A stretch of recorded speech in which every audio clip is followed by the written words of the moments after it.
الحمدللہ رب العالمین والصلاة والسلام علی سید الانبیاء والمرسلین اما بعد۔ سیدہ ام ورقہ رضی اللہ تعالی عنہ کی روایت سنن نبی داود میں آتی ہے اور مسند احمد میں اور اسی طرح ابن خزیمہ میں۔ کہتی ہیں کہ نبی کریم صلی اللہ علیہ وسلم نے انہیں حکم دیا انت اما اہل دارہا، کہ وہ اپنے گھر والوں کی امامت کروائیں۔ یہ ایک اقلوتی روایت ہے جس سے یہ استدلال کیا جاتا ہے کہ عورت عورتوں کی امامت کروا سکتی ہے، لیکن اس روایت کا ایک مرکزی راوی عبد الرحمن ابن خلاد مجہول ہے، جس کی وجہ سے یہ روایت پایہ ثبوت کو نہیں پہنچتی۔ اس ایک روایت کے علاوہ اور کوئی بھی روایت مارد استدلال میں موجود نہیں ہے کہ جس میں نبی کریم صلی اللہ علیہ وسلم سے عورتوں کی امامت ثابت ہو کہ آپ نے عورت کو امامت کروانے کا حکم دیا یا اجازت دی یا آپ کے دور میں کسی عورت نے امامت کروائی، ایسا کچھ بھی مرفوعاً ثابت نہیں۔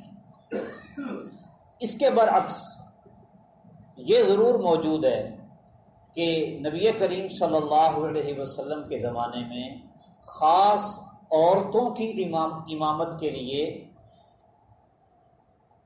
ایک قاری، ایک مرد امام تھا۔ اس کی مثال ابی بن کعب رضی اللہ تعالی عنہ والی روایت ہے کہ نبی کریم صلی اللہ علیہ وسلم کے زمانے میں رمضان مبارک کی راتوں میں سے کسی رات خواتین ان کے گھر میں جمع ہوئیں اور وہ کہنے لگیں کہ آپ ہمیں امامت کروا دیں۔ تو ابی بن کعب رضی اللہ عنہ نے انہیں قیام اللیل کروایا، 8 رکعت اور 3 وتر پڑھائے۔ جب صبح ہوئی تو نبی کریم صلی اللہ علیہ وسلم کے پاس تشریف لائے اور انہیں بتایا کہ آج رات ایک عجب معاملہ ہوا۔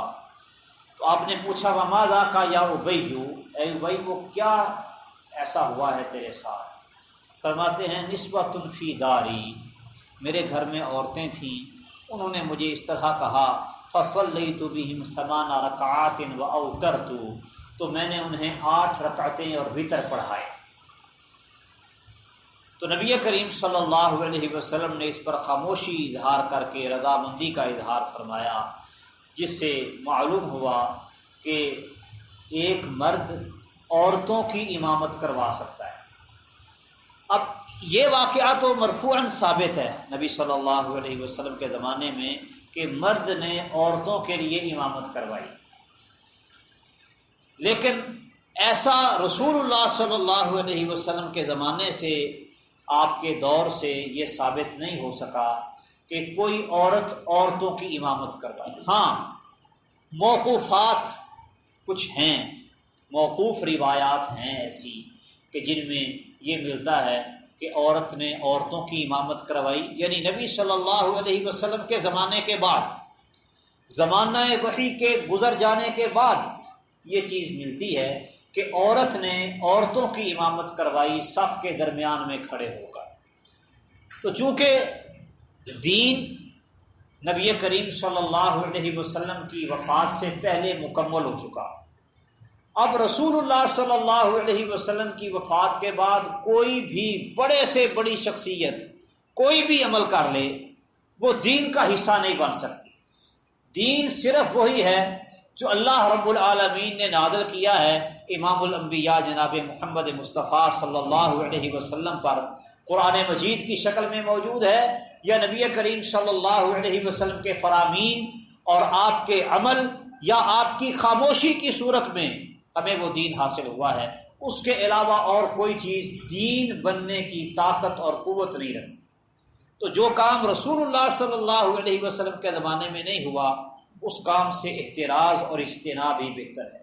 تو عورتوں کی امامت یہ رسول اللہ صلی اللہ علیہ وسلم کے زمانے سے ثابت نہیں ہے۔ تو عورتوں کی امامت بھی نہ کروائے۔ عورتوں کو اللہ تعالیٰ نے امامت یہ سونپی ہی نہیں ہے کسی بھی معاملے میں، نہ مصلی پہ نماز کی امامت اور نہ ہی کسی اور معاملے میں ان کو امام اور بڑا بنایا ہے، بلکہ نبی کریم صلی اللہ علیہ وسلم فرماتے ہیں لن یفلح قوم، ایسی قوم کبھی کامیاب ہی نہیں ہو سکتی جنہوں نے اپنے معاملے کی جو ذمہ داری ہے وہ کسی عورت کے سپرد کر دی۔ تو عورتوں کے لیے امامت کروانا یہ نبی کریم صلی اللہ علیہ وسلم سے ثابت نہیں ہے۔ اللہ تعالیٰ سمجھنے اور عمل کرنے کی توفیق دے۔ وما علیہ الا البلاغ۔